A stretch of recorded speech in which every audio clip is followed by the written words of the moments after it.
The sun was setting over the rolling hills of the Pyrenees, casting a warm orange glow over the rustic village of St. Leu.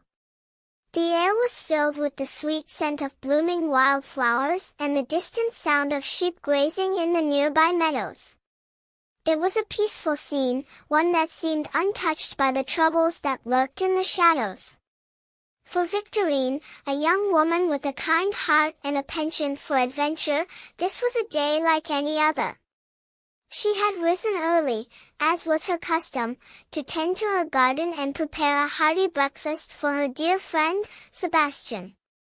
As she worked, she couldn't help but think about the strange occurrences that had been plaguing the village.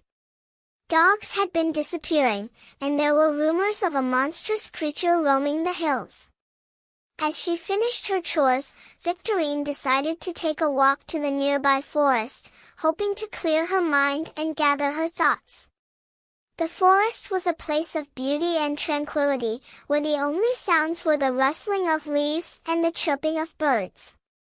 It was a place where a person could lose themselves in thought, and find solace in the natural world. As she wandered deeper into the forest, Victorine began to notice that something was off. The trees seemed to be looming over her, casting long and ominous shadows on the ground. She quickened her pace, her heart beating faster with every step. Suddenly, a figure emerged from the underbrush, its eyes glowing with an otherworldly intensity. Victorine froze, her breath caught in her throat. The figure was huge, its body a mass of muscles and fur. It was a creature unlike any she had ever seen before, with a power and a presence that seemed to fill the entire forest. She felt a shiver run down her spine as it approached her, its eyes fixed on hers with an unblinking gaze. But as the creature drew closer, Victorine noticed something strange. Its eyes seemed to be filled with a deep sadness, a sense of loss and longing. It was as if this creature, this monstrous being, was not a monster at all, but a being in pain and distress.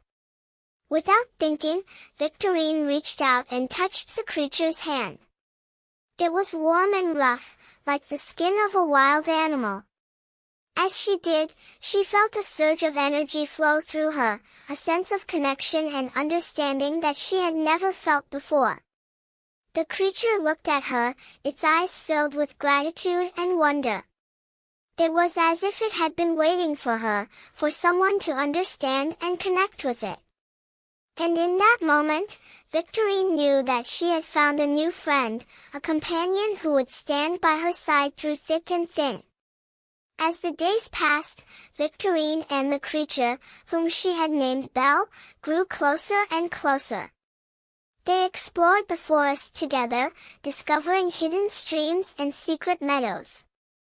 They talked for hours, sharing stories and secrets, and Victorine found herself feeling more alive and more connected to the world around her than she had in years. But as their friendship deepened, Victorine began to realize that not everyone was pleased with their relationship. The villagers, who had always been wary of the creature, began to whisper and gossip, spreading rumors and lies about its true nature. And Victorine knew that she would have to stand up for her friend, to defend her against the cruel and unfounded accusations. As the sun set on another day in the Pyrenees, Victorine and Belle sat together on a hill overlooking the forest, watching the stars twinkle to life in the night sky. They knew that their friendship was a rare and precious thing, one that would have to be protected and defended against all who would seek to harm it.